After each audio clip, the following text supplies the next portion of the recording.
welcome back to Friday Reads, where we help you find your next read. I'm Jill. And I'm Julie, and today we have some fun picks. We have staff favorites from 2024. They aren't necessarily books that were published in 2024, but they're picks that our book clubs and some of our staff read and said, hey, that became one of my favorite books of the year. So Jill, kick us off.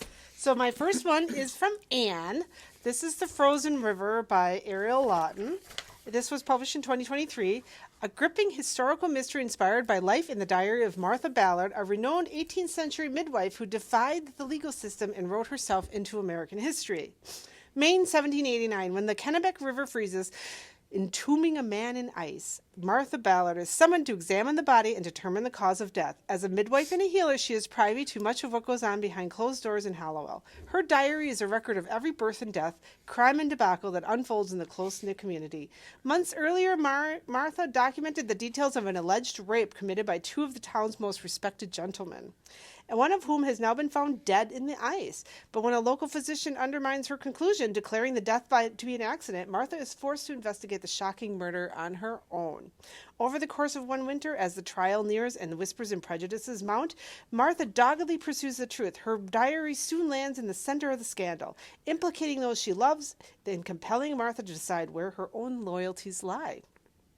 Clever, layered, and subversive, Ariel Lawton's newest offerings introduces an unsung heroine who refused to accept anything less than justice at a time when women were considered best seen and not heard. The Frozen River is a thrilling, tense, and tender story about a remarkable woman who left an unparalleled legacy, yet remains forgotten to this day. So, The Frozen River.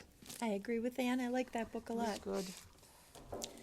My first pick is Lottie Hazel's Piglet, and this is a pick of Lauren. An elegant, razor-sharp debut about women's ambitions and appetites and the truth about having it all. Outside of a childhood nickname she can't shake, Piglet's rather pleased with how her life's turned out. An up-and-coming cookbook editor at a London publishing house, she's got lovely, loyal friends and a handsome fiancé, Kit, whose rarefied family she actually, most of the time, likes, despite their upper-class eccentricities. One of the many, many things Kit loves about Piglet is the delicious, elaborate meals she's always cooking. But when Kit confesses a horrible betrayal 2 weeks before they're set to be married, Piglet finds herself suddenly hungry. The couple decides to move forward with the wedding as planned, but as it nears and Piglet balances family expectations, pressure at work, and her quest to make the perfect cake, she finds herself increasingly unsettled, behaving in ways even she can't explain. Torn between a life she's always wanted and the ravenousness that comes with not getting what she knows she deserves, Piglet is, by the day of her wedding, completely undone, but also ready to look beyond the lies we sometimes tell ourselves to get by. It was described as a stylish, uncommonly clever novel about the things we want and the things we think we want, and it's both an examination of women's often complicated relationships with food and a celebration of the messes life sometimes makes for us. So check out Piglet. This actually was published in 2024. So, Lauren's pick. I have that on my list to be read list, and I can't wait. And I'm excited that Lauren likes it because she reads a lot of books. She sure does. So this was a book club favorite. Hidden Pictures. It's horror, and which is surprising that the book clubs liked horror. We have 3 book clubs here at the Kimberly Library if you like book clubs. Hidden Pictures by Jason Rekulak. And this was also a Goodreads Choice Award, a winner for favorite horror in 2022. So there you go. It's a good horror. A wildly inventive spin on a supernatural thriller about a woman working as a nanny for a young boy with strange and disturbing secrets. Mallory Quinn is fresh out of rehab when she takes a job as a babysitter for Ted and Carolyn Maxwell. She is to look after their 5-year-old son, Teddy. Mallory immediately loves it. She has her own living space, goes out for nightly runs, and has the stability she craves. And she sincerely bonds with Teddy, a sweet, shy boy who is never without a sketchbook and pencil. His drawings are the usual fare: trees, rabbits, balloons. But one day he draws something different: a man in a forest, dragging a woman's lifeless body. Then Teddy's artwork becomes increasingly sinister, and stick figures quickly evolved into lifelike sketches well beyond the ability of any 5-year-old. Mallory begins to wonder if these glimpses of a long unsolved murder perhaps relaying by a supernatural force. Then Teddy's, knowing how crazy it all sounds, Mallory nevertheless sets out to decipher the images and save Teddy before it's too late. So, and it actually has the pictures in it, like some of them. I'm trying not to find a creepy one here. Like, I have the pictures, so you get to, like, follow the mystery with her, so. I just read that last week in 2 nights. I love that book. Two And I nights. did not see how it all came together. So Take you by surprise. my next pick is also one of our book club picks. This is Vera Wong's Unsolicited Advice for Murderers. This was published in 2023. Put the kettle on. There's a mystery brewing. A tea shop owner, matchmaker, now detective. 60-year-old self-proclaimed tea expert Vera Wong enjoys nothing more than sipping a good cup of tea and doing some healthy detective work on the internet, aka checking up on her son to see if he's dating anybody yet. But when Vera wakes up one morning to find a dead man in the middle of her tea shop, it's going to take more than a strong tea to fix things. Knowing she'll do a better job than the police possibly could, because nobody sniffs out a wrongdoing quite like a suspicious Chinese mother with time on her hands, Vera decides it's down to her to catch the killer. Nobody spills the tea like this amateur sleuth. So Vera Wong's Unsolicited Advice for Murderers. Looks like a fun pick. I thought that was so funny. I love having an elderly character. Well, no, she's not elderly. She's only 60, but it's so fun. This is another book club favorite and well-deserved. I read this one. It is lovely. Hello, Beautiful by Ann Napolitano. This was published in 2023. William Waters grew up in a house silenced by tragedy, where his parents could hardly bear to look at him, much less love him. So when he meets the spirited and ambitious Julia Padavano in his freshman year of college, it's as if the world has lit up around him.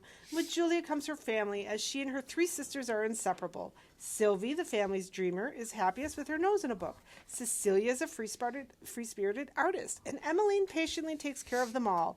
With the Padavanos, William experiences a newfound contentment. Every moment in their house is filled with loving chaos. But the darkness from William's past surfaces, jeopardizing not only Julia's carefully orchestrated plans for their future, but the sisters' unshakable devotion to one another. The result is a catastrophic family rift that changes their lives for generations. Will the loyalty that once rooted them be strong enough to draw them back together when it matters most? Hello, Beautiful. I read that one. I like that book too. Very worth it. Very worth it. My third pick was published back in 2019. This was one of my favorite books from last year. I had not read this before. We did the Pulitzer Challenge. So this is Nickel Boys by Colson Whitehead. Elwood Curtis has taken the words of Dr. Martin Luther King to heart. He is as good as anyone.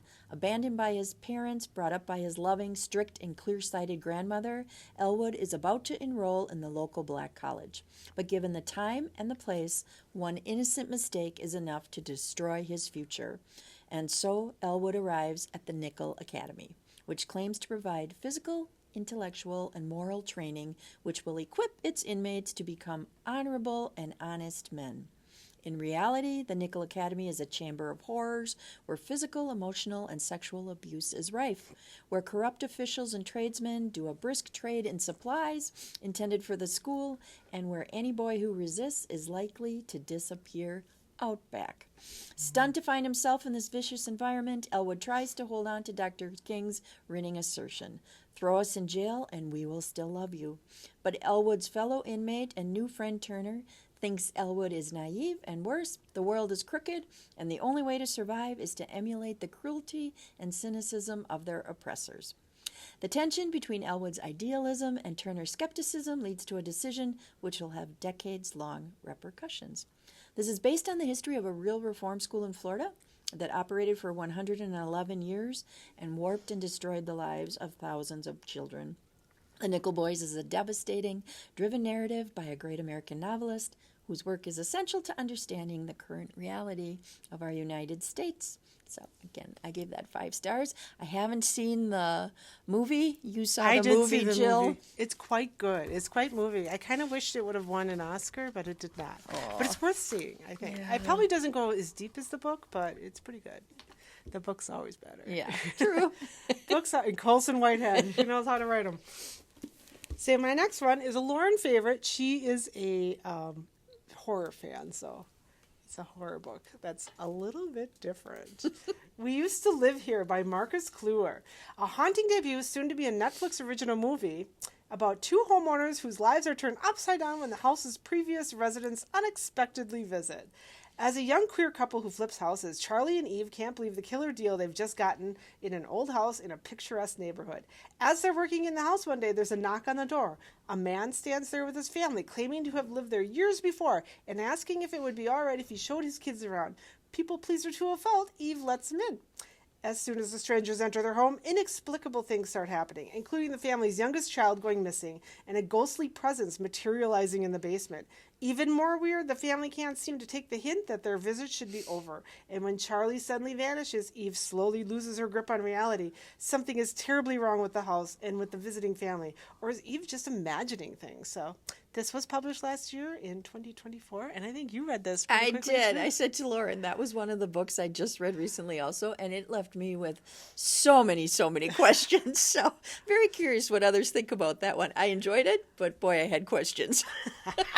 So there you go. We Used to Live Here, a book that'll keep you thinking after you read it. My fourth pick comes from Cassie, our billing coordinator, and this is Just for the Summer by Abby Jimenez. Justin has a curse, and now it's all over the internet. Every woman he dates goes on to find their soulmate the second they break up. When a woman slides into his DMs with the same problem, they come up with a plan. They'll date each other and break up.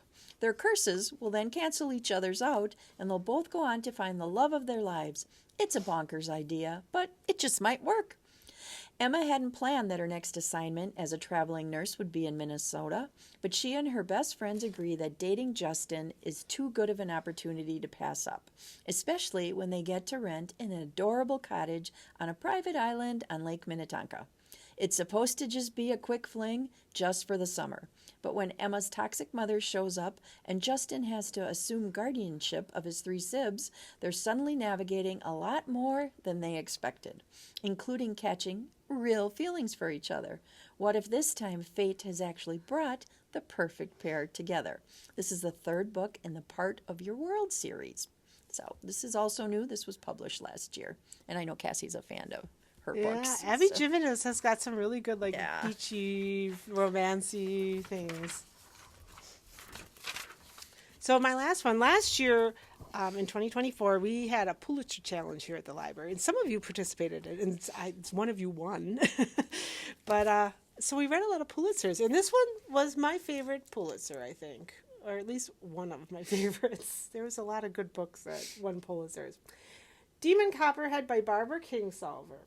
Set in the mountains of southern Appalachia, this is a story of a boy born to a teenage single mother in a single-wide trailer with no assets beyond his dead father's good looks and copper-colored hair, a caustic wit and a fierce talent for survival. In a plot that never pauses for breath, relaying in his own unsparing voice, he braves the modern perils of a foster care, child labor, derelict schools, athletic success, addiction, disastrous loves, and crushing losses.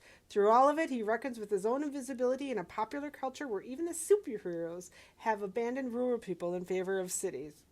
Many generations ago, Charles Dickens wrote David Copperfield from his experience as a survivor in institutional poverty and its damages to children and society. Those problems have yet to be solved in ours. Dickens is not a prerequisite for readers of this novel, but he provided its inspiration.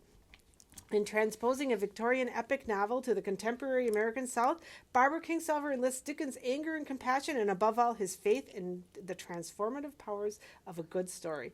Demon Copperhead speaks for the new generation of lost boys and all those born to beautiful, cursed places that they can't imagine leaving behind. So, Demon Copperhead. I like that one, too. That was one of my favorites, too. I listened to that one, and that was a good audio.